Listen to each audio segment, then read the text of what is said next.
And in typical fashion, I'm going to give a brief summary of this evening's agenda before we begin, particularly for the benefit of those who may be watching at home. So this is a workshop meeting of the Board of Supervisors. Very short agenda this evening, and the agenda is to include items such as a presentation of Ordinance 22-04, which would amend Ordinance 06-01, which really provides for the further enforcement of the International Fire Code of 2003. Next, the board will take action to approve Resolution 22-15, which authorizes the township manager to execute settlement documents for the sale of the Wenrick Street property. After that, the board will consider improvement guarantees, following final announcements, and then finally action to adjourn. And with all that said, members of the board are seated and prepared to conduct business. Thank you very much. Thank you, Mr. Godshall. We'll call this meeting of the Lower Paxton Township Board of Sorry about that, Robin. Oh, it was his ear. Oh, okay. It went through this ear into that. Well, I'll leave that there. I'm going to try to call this meeting of the Lower Paxton Township Board of Supervisors to order. If everyone would please rise, we'll have the pledge led by Supervisor Navarro. Allegiance to the flag of the United States of America and to the republic for which it stands, one nation, under God, indivisible, with liberty and justice for all. Thank you. And we have no minutes to approve. The board did meet in executive session prior to this meeting and will do so following it. This is the time set aside for public comment. We have one public. Mr. Minsker, do you have any comment this evening? Good. Thank you for carrying the ball on that. Good evening, members of the board. My name is Bill Minsker. I live at 5956 Linglestown Road rear on the square in Linglestown. I represent tonight the Lower Paxton Township Lions Club.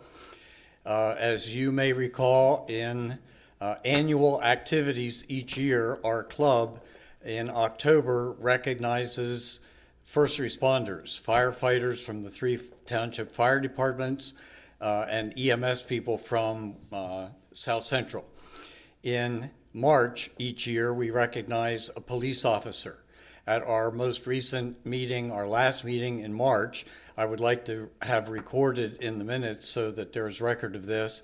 We recognized Officer Luana Brock, who is such a dynamic lady. If you know Luana, she is just really an amazing lady who loves what she does.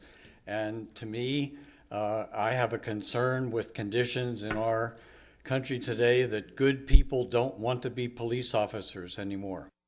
And she's a shining example of a person who does want to be a police officer and does a good job in doing so.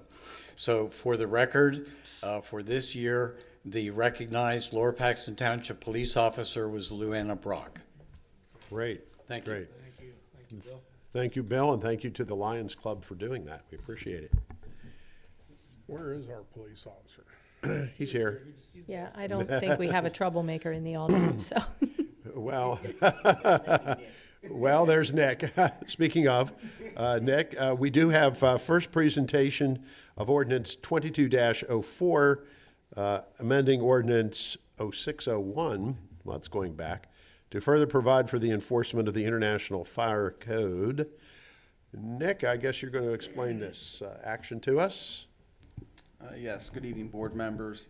As Brad mentioned, the amendment to Ordinance 0601 basically provides language for enforcement. When the ordinance was adopted back in 2006, it simply stated that outdoor burning is prohibited in Lower Paxton Township. What made it difficult going forward with enforcement was that there was no language for violation and penalties. Hey, Nick, I'm sorry. Can you move that? I don't think our system's picking Can you hear me up. now? No. Okay. Yes. So when the ordinance was adopted back in 2006, it simply prohibited the act of outdoor burning in the township. It prohibited the act, but there was no enforcement capability with it. There was no language adopted with the ordinance. So if a police officer was responding to a property where someone was engaging in outdoor burning, they could tell that resident to stop, but there was no way to punish someone if they were to continue, not to just to put it so bluntly. So with the amendment here, we've added a violation and penalty section to the ordinance and provided specific language on expanding refuse, the items that you would you don't want to see with outdoor burning, and also it adds more or less a common sense approach where you may not want to have a recreational fire pit on a windy day or during a drought, so it provides language for atmospheric conditions. So if there was a gusty day, you also wouldn't want to have a recreational fire pit. And if someone was doing that on a windy day like that, where it could be an issue, we have the ability to stop someone doing that on their property. And that's basically it. Just needed a couple slight tweaks moving forward to give the police some additional language going forward. Any questions, board members? I have a quick question. So we're adding penalties because you can't enforce things generally without them. And then we're also adding a few things as far as what's permissible and not.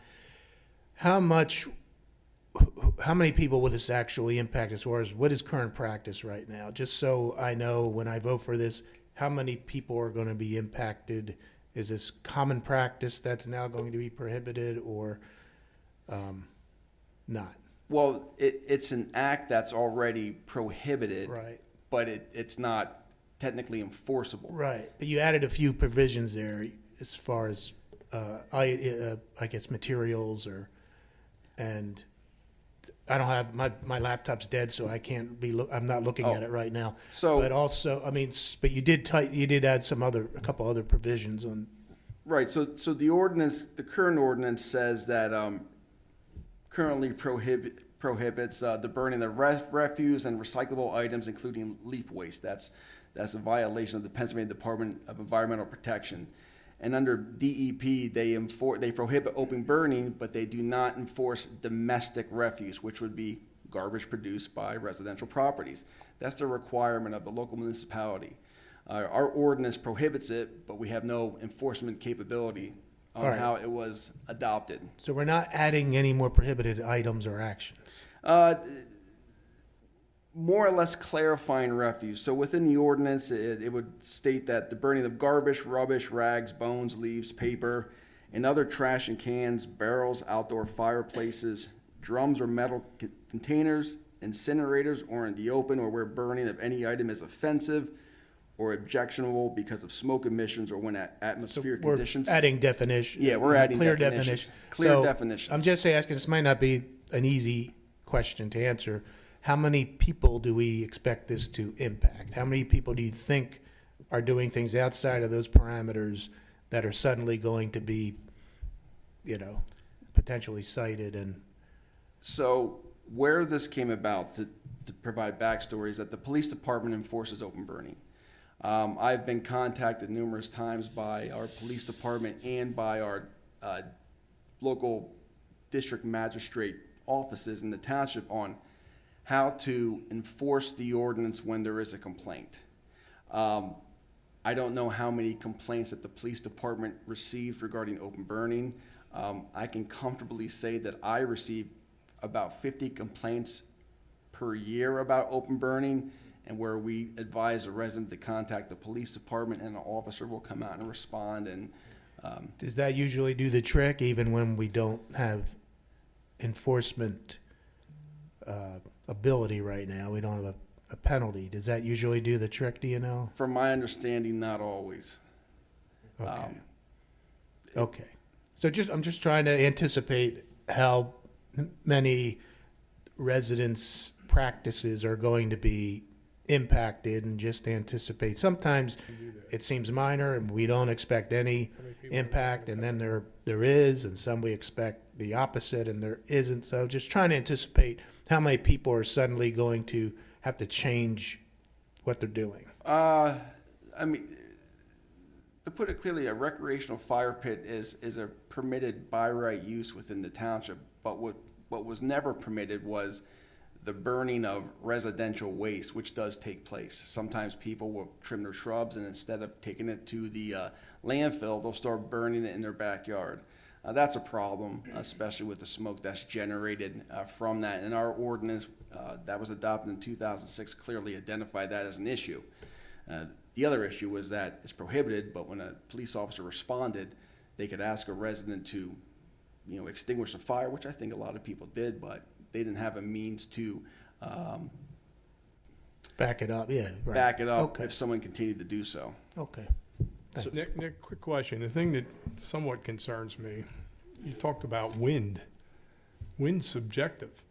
A police officer comes up and says, I think it's too windy, you need to put that out. And the guy says, it's not that windy. Now if I'm playing golf, it's going to be windy at 15, 20 miles an hour. If I'm burning in my pit, 25, 30 miles an hour might be considered windy. That's kind of subjective, and, it's kind of vague. I could agree with that, but I think there's a lot of times where a police officer has the prerogative to whether enforce an issue or not, depending on what they see. Any officer has the independent ability to look at an issue and say whether or not this is something that should be enforced. They can exercise their own judgment in that case. Usually that would be based on a complaint. So if somebody calls because at 5 o'clock it was really windy, police officer gets there at 5:30 maybe, and the wind has died down. What are you doing? I don't get that. Again, that would be at the prerogative of the police officer to make that determination of whether or not that's an issue or not. I can tell you that sometimes it is, and they wouldn't have the means to regulate it. With the ordinance, they would have the ability to regulate this if this were to become an issue. You have developments that are high density, reduced setbacks. People are in close proximity of one another. So if this issue were to arise, and it's affecting numerous properties, this would give a police officer the ability to enforce this if they have to.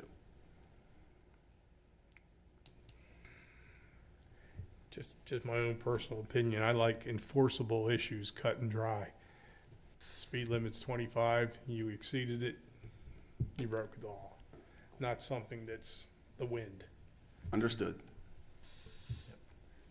So you can have recreational burning in, a chimney, outdoor chimney or a fire pit that is in your neighborhood. But if the officer gets there and feels that it's garbage or something like that, somebody has a burn bin.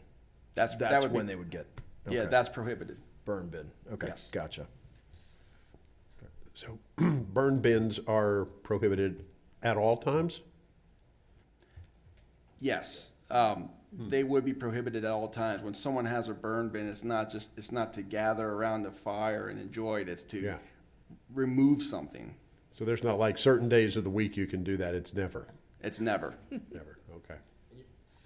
And you're saying that the leaves and stuff, that's always a never. And that's not us. That's that's DEP. That's DEP. That's correct. And the township is tasked with enforcing that at the local level. Any other questions for Nick? Okay, this was the first presentation of the ordinance, so we will hold that over for next week's meeting. Thank you, Nick. We'll now need to move on to take action to approve Resolution 22-15. This will be authorizing the township manager to execute all settlement documents for the sale of the Wenrick Street property. Mr. Chairman, I'll speak to that effect. So what you have before you tonight is a very short resolution to authorize Township Manager Gottschall to sign and execute the settlement documents in relation to selling the Wenrick Street property. This will give us the flexibility to close out the settlement that is scheduled for later this week, just in case we don't inconvenience any board members specifically to have to coordinate to be at a certain place at a certain time to sign, and in case there's any issue with a re-execution of any documents on either side of the seller or buyer table, that we have the flexibility to do that quickly and promptly. Everything is going through legal review with our solicitor. before signature will be obtained, and then we'll look to close this thing out in a couple days. Very good. Any questions, board members? Hearing none, is there a motion on Resolution 22-15? Mr. Chairman, I'll make a motion that we approve Resolution 22-15, authorizing the township manager to execute all settlement documents for the sale of the Wenwick Street property. So moved. Is there a second? Second. Moved and seconded. All in favor, aye? Aye. Okay, that takes us to subdivision and land development, of which we have only improvement guarantees, and there are only 2 of those. This looks pretty boilerplate here.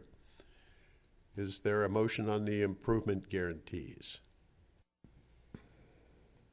Mr. Chairman, I'll make a motion that we approve the improvement guarantees. So moved. Is there a second? Second. Moved and seconded. All in favor, aye? Aye. Aye. And that would bring us to the end of the agenda. Do board members or the township manager have any announcements that you would like to make? I just have one. Saturday, the Parks and Recreation Department had their Easter egg extravaganza at Brightville Park. There was over 600 people there. Wow. Very cold and rainy in the morning, but turned out to be absolutely beautiful. They had 16 vendors that showed up with tents that gave out candy. I saw a lot of lollipops, but they said everybody had a great time. So thank you to the staff from Lower Paxton Parks and Recreation. With that, the next meeting of the Board of Supervisors will be a business meeting. This will be 1 week from tonight. It will be Tuesday, April 19th, by which point I hope everybody has paid their taxes. And it will be at 7 p.m. right here in this meeting room. With that, is there a motion to adjourn? So moved. Is there a second? All in favor, aye? Aye. Meeting adjourned.